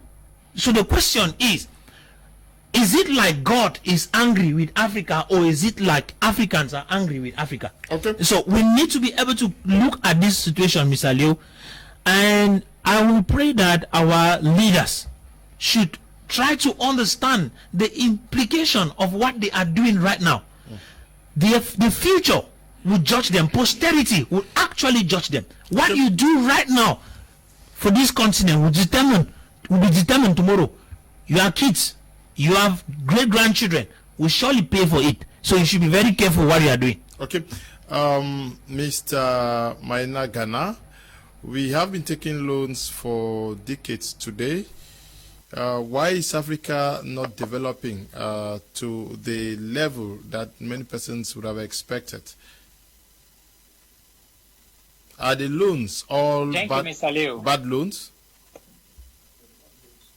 The issue, as I was telling you earlier, there is good debt and bad debt. Number one, I'm going to return the question to you or either to the panel. How many people you know who are civil servant working for government or for company can manage their salary for 30 days? How many do you know? It's difficult in Africa, right? Let us agree that we don't have financial education, either started from the bottom to the top, going to the top. Either we like it or not, we need to restructure our financial system. We need to understand how to manage our resources. If we don't know how to do it, it's going to be very tough. We will continue to borrow for the next 50 years, either we like it or not. Let us not hide ourselves that, oh, we don't need to borrow. The system we have right now, this system will never allow us not to borrow, because the system is controlled by one entity. It's not as easy as that. Countries we call like Malawi, we call like Tanzania, we call like Zambia, like Namibia, they have brought the system to make sure that they go to the drastic measure to make sure that the government reduce as much as possible a lot of charges, a lot of expenses that the government was occurring, like cars for the government, fuel, you know, strips, that all those things, Mr. Magufuli, come first to tidy, to make sure that the government can get some money somewhere to solve some budget issue, to make sure that they can borrow less, because the issue is not even borrowing, the issue is how long are we going to continue to borrow, because we are only servicing the past debt. As I was telling you earlier, today, in order to pay our debt off, any of those French African countries, we need 20 years. But these 20 years coming, are we going not to borrow? This is the question of the day. Now, how do we do to make sure that we can reduce drastically the borrowing by taking a drastic measure? This is needed.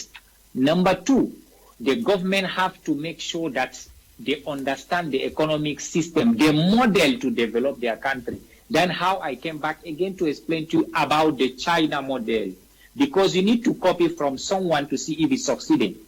China model, they started a poverty alleviation program to make sure that the more people are rich, the more people can pay more taxes, the more government can get money to reinvest on the people, and we can borrow less. This is the point, Mr. Leo. But borrowing will continue from now to 2050. That is my way. Thank you, Mr. Leo. Yeah, but Mr. Ghana, we are not only getting money from the West, from the IMF and other countries. We are also getting money from China. How helpful has this assistance, financial assistance from or loans from China, helped the continent? But let me be honest, Mr. Leo, the financial assistance of China has changed a lot in this country, in Africa particularly, because the majority of the loan people are taking from China for a specific project, even though they overload the project. We don't know if it's China or the country itself. But let us be very clear with ourselves. The money borrowed from China has changed a lot of things. When you go to more than 20 African countries, you will see the project realized by China 100%. Railways, you can see airport, you can see stadium, you can see hospital, you can see a lot of things. But when you see from Western countries, the money borrowing, you can't see anything has changed. Only we are borrowing to services our loan and to pay our people. So the money we are borrowing from China is helping us to move our countries to develop it at little percentage. I can't say 100%, but little percentage. But the money we are borrowing from IMF or World Bank, we are just services our loan, and we are just we are consuming it, Mr. Leo.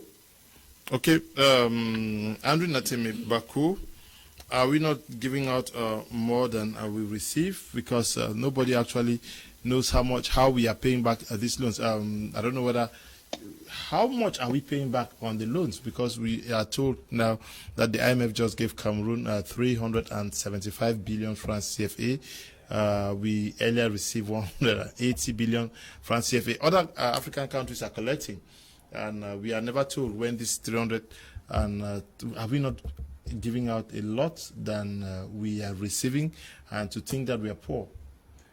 Mr. Leo, the aching part about it is that it is what we are receiving from what they have collected from us.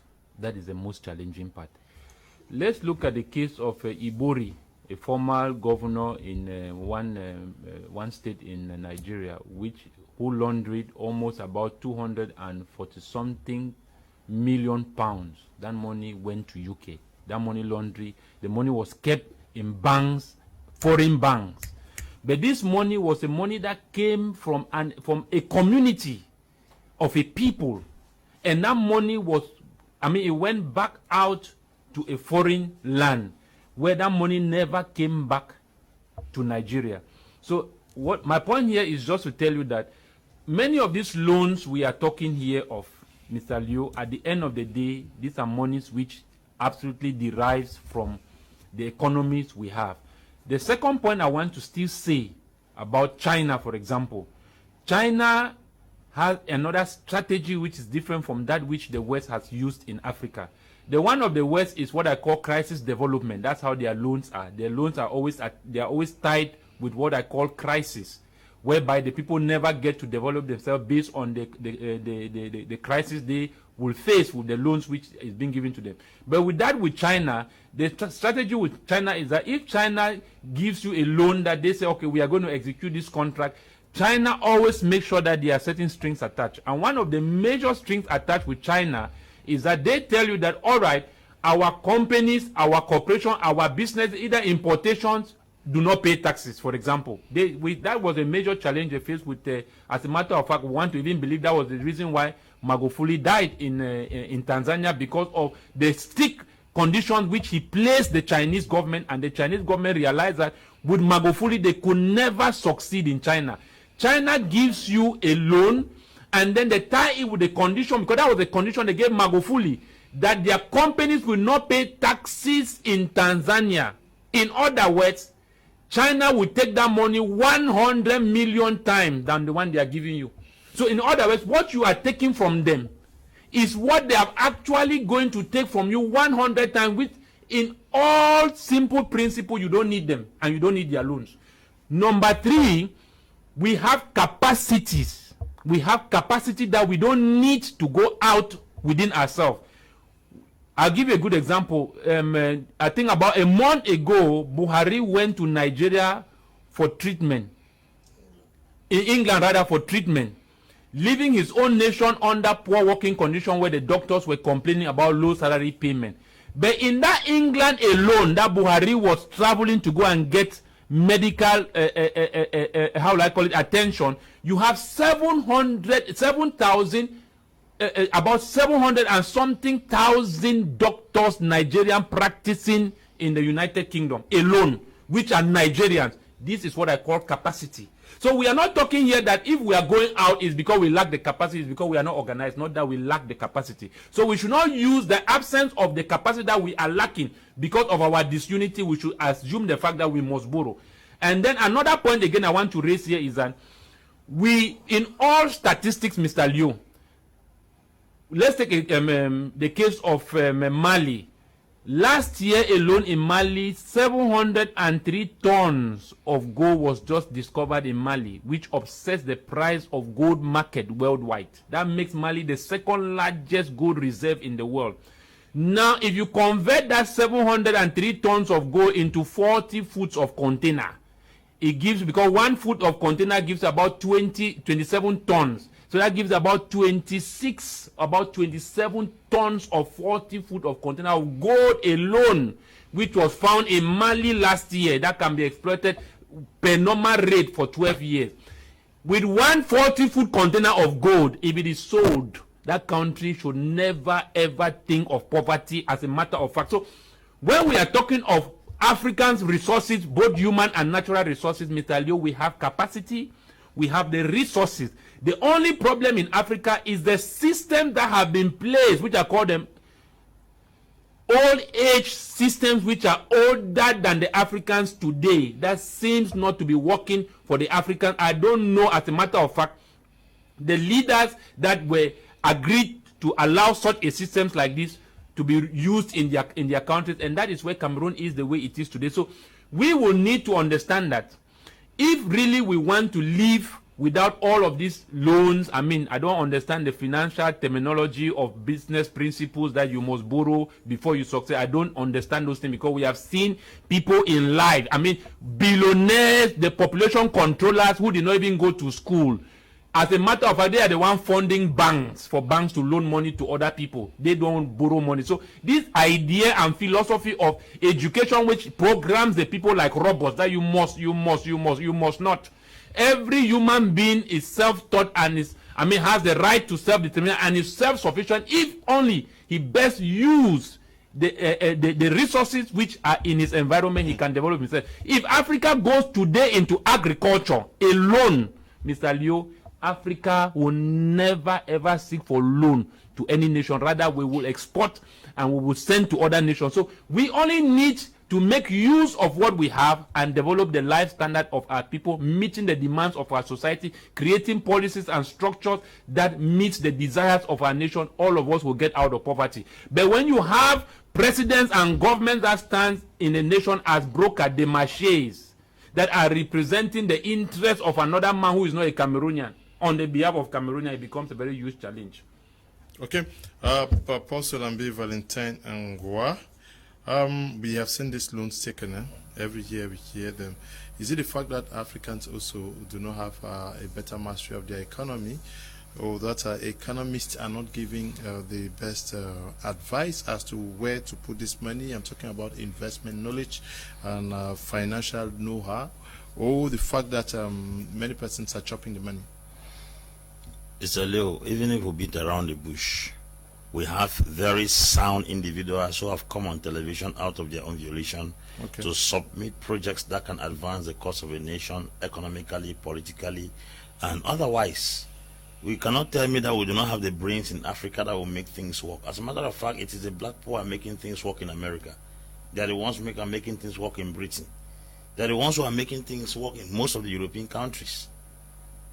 And you cannot tell me that if you move the length and breadth of Africa, you will not find minds like that who can make things work.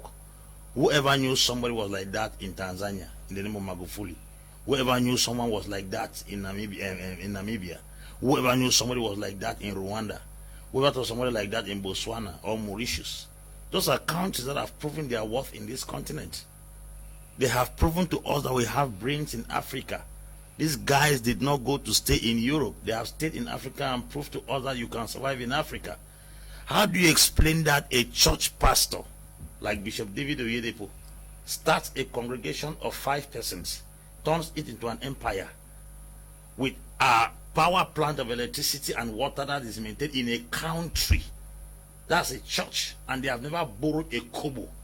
Then a president is given a nation, which that church is part of that nation, and the president of that nation constantly collect loans. Something is wrong somewhere. How do you explain that people like Pastor Adeboye, who have gone up, they have opened their own nation in a nation? They are running water, running electricity that does not go off even once. They feed at least 12 million persons per year in a convention, and they have not borrowed. You hear they say they have not borrowed 1 kobo anywhere on earth. Where did these people get their own initiative to stay in that same Nigeria, start up those little churches and turn them into enterprises and empires that they did not borrow money? Not that I have heard. I'll travel to Canaan land. They have a power plant that electricity does not fail, water does not fail, and you hear people say we have not borrowed a dime from anybody, dead or alive. How do you explain an individual takes a little congregation, turns into an enterprise, which that church is just a little quarter of that nation? Then an entire nation with resources and its tax and its human resources are kept in the hand of an individual, and you tell me that we must borrow? Something is wrong somewhere. How much money does that Bishop Oyedepo have as compared to the Cameroon nation? How many persons pay tax to him? How many persons are submitted under him as compared to what are submitted in this country? With all the human resource, the financial resource, the opportunities we have, we say we must still take loan. Something is not balanced somewhere. And these guys don't borrow money from anywhere in the world. They don't take loan from any bank in the world. Are you telling us that church pastors are more intelligent, more managerial, and better skillful than our presidents who head a whole nation? Because the resources of the country are at the disposal of the presidents of that country. How many persons have these guys transformed? We abuse and insult them every day, but yet they are the ones making the impact that we, our presidents and people who run nations, cannot manage. So when we keep giving us, when they keep giving us the impression we must borrow money, we must borrow money, we must borrow money, is a very serious concern to me as an individual. Yeah, but Asian nations, how are they surviving? That is the question we are talking about. I told you that a World Bank agent was sent to Asia to go and borrow money. They did not go. Where did Singapore come from? Singapore has just a port. They don't have the cocoa we have. They don't have rubber. They don't have coffee. They don't have pepper. They don't have manganese. They don't have bauxite. They don't have iron. They don't have gold. They don't have all kinds of diamonds and the things we have here. Singapore has just a port. Imagine heavyweights like China, Indonesia, Malaysia, Japan are in Asia, but they have set up their port in a standard whereby you cannot do without the Singaporean port in the whole of Asia. America does its import and export in Asia through the Singaporean port. And Singapore is the cleanest country in the world under the leadership of a single individual who took them from nothing to something. Why did they not go and borrow money from International Monetary Fund? Malaysia got only palm nuts. They came and collected the seeds in Nigeria in 1944. They collected seeds in Cameroon, collected it in Nigeria. They have got to plant those palm nuts back in Malaysia. Malaysia is taking those Lucy oil you see, they call granite oil, in gallons. They are done in Malaysia. Indonesia.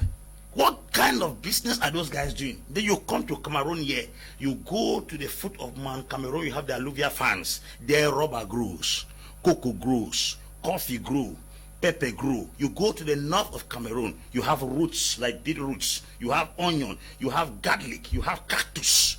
You go to the west and northwest, you have carrots, you have cabbage, you have potatoes, you have beans, you have ginger. You come to the south, what? You have a forest that has timbers.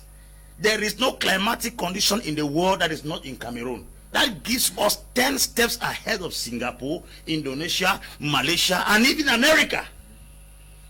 What is wrong? Are you telling me that Cameroonians are not cultivating the cocoa? We are talking about gross domestic product.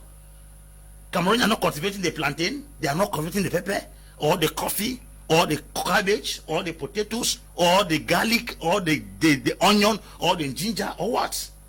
You come to cultivation, is it animal farming? We are into pig rearing, we are into fowl. What are we talking about here? Every Cameroonian, because of the hardness of the economy, has been driven to work. Cameroonians have been more productive now in this era of President Paul Biya than in the era of President Ayijo, because life was flexible. I remember as a young boy, 10 years, when I was still a young boy, we used to go to off-license in Ayijo. Parents would dance and money would fall. You cannot pick 500 francs on the road. Everybody has become very conscious and very, very developed. People have created initiatives in this country because of the hardness of the economy. And you are telling me that we don't have good domestic product? Something is wrong somewhere. You don't pick money again in bars. Picking up money in those days was an assignment and was a job. We go to off-license in those days and pick money because money was too much. And you are telling us that Cameroon does not do what? Cameroon is one of the more productive countries in the Africa.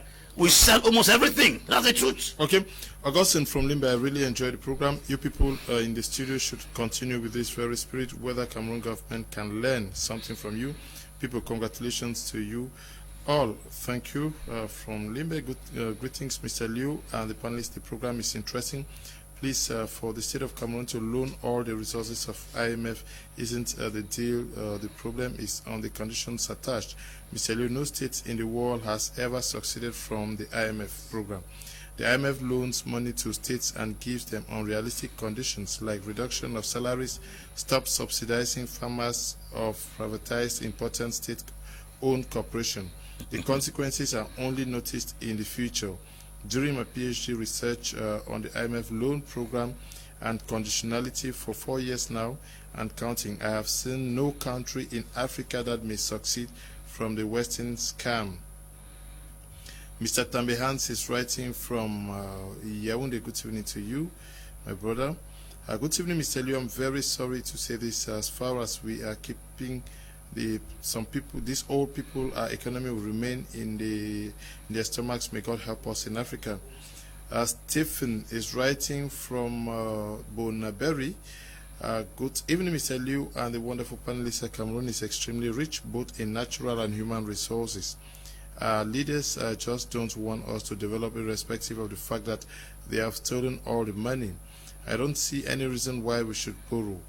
What we need is a total reformation of our institutions. Abacha's wife, after paying a huge sum to the Nigerian government, boasted that even if she's as poor as what, she can't be poor like Nigeria government. Qatar is a desert, but it has been transformed completely without borrowing. Qatar built a $15 billion airport and other simultaneous mega projects. I worked in Qatar for 8 years, and I can testify that Africa needs total transformation.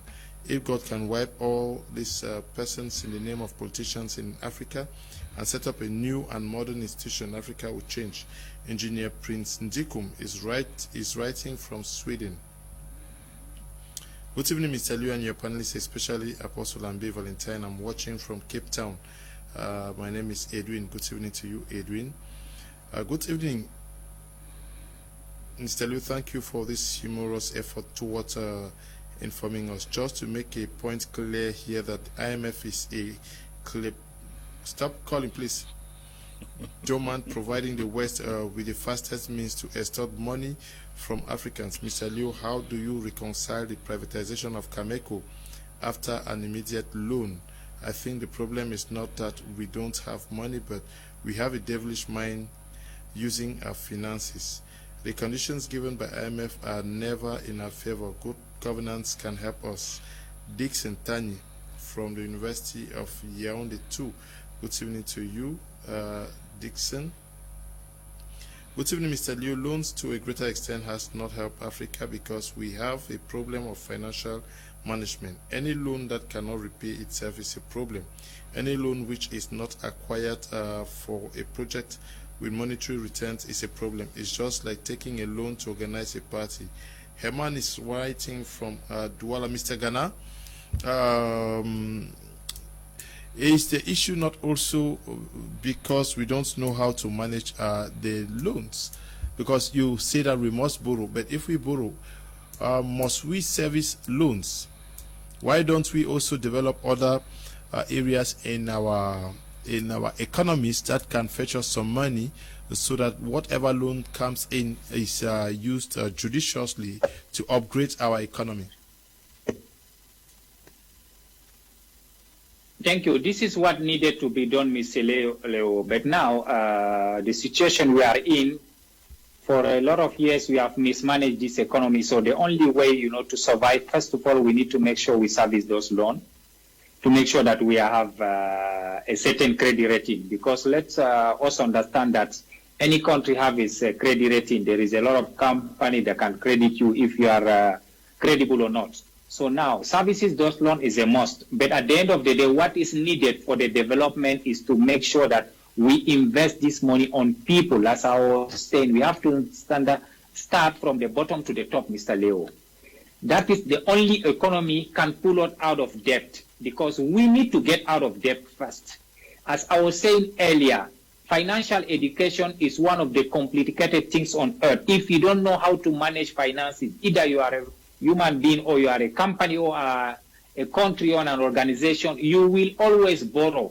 But at the end of the day, what are you borrowing for? If you are borrowing, is this the purpose of developing yourself, or you are borrowing for the consumption?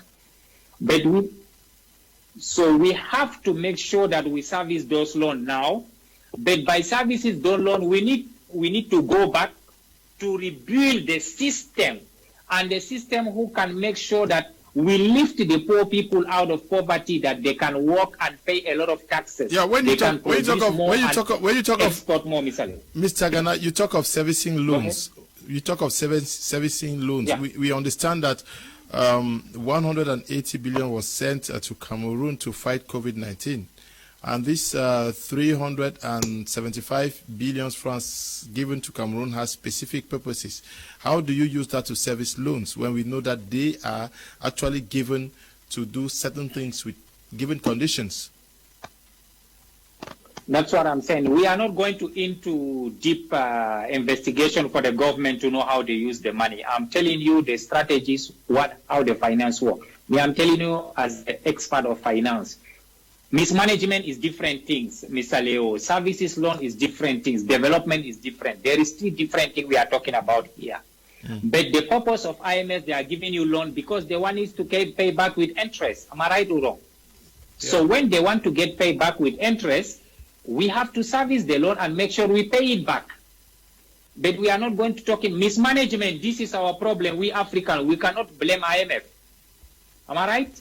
This is our problem. We need to go to the deep to understand what's happening and how to go about it. Yes, if you say we cannot blame IMF, Dr. Rebecca Enonchong, who is out there, a Cameroonian out there in the United States, actually, when the IMF announced that they were giving Cameroon money, they came out publicly to say the IMF is an accomplice to whatsoever mismanagement is happening to the amounts given to these states, because they cannot understand that 180 billion francs CFA is given to a nation. There are questions, there are investigations that are still ongoing, and you are adding another. So how do you actually say they can't be blamed? They are aware that some of these amounts are not well utilized. Mr. Leo, let me talk again on a perspective as a financier. I'm not telling you as politics. The reality in finance, if you are credible, however you manage your money, if you are servicing the loan, they can give you another loan until you pay it. Don't forget, Mr. Leo, Cameroon is a sovereign country. And International Monetary Fund is an international organization who's overseeing the finance of the whole world. So we, the people, it's difficult for us to interfere because between the sovereign nation and the International Monetary Fund is going to be very tough because the mechanism is more complex than what we are thinking. I'm telling you on the perspective of finance. But if you want to add politics, this is a different ball game. If you want to investigate about investment or whatever, this is a different ball game. I am telling you on the view of IMF because right now they feel that they are ready to give Cameroon extra loan because Cameroon is credible. It's simple as ABC. Okay. The remaining is we African to manage our house. Thank you, Mr. Leo. Thank you for having me. How do we stop getting these loans? Just 2 minutes, please. In my perspective, to stop these loans, we need, first of all, like everybody here has been saying, we need to overhaul the system that is presently operational, which is a system that actually encourages consumption rather than productivity, implying that we need to get to a place where we start putting money in the youth to get involved in work. You don't allow them to depend on jobs. When a system actually depends on politics, on politicians, that's at the end of the day we end up with nothing.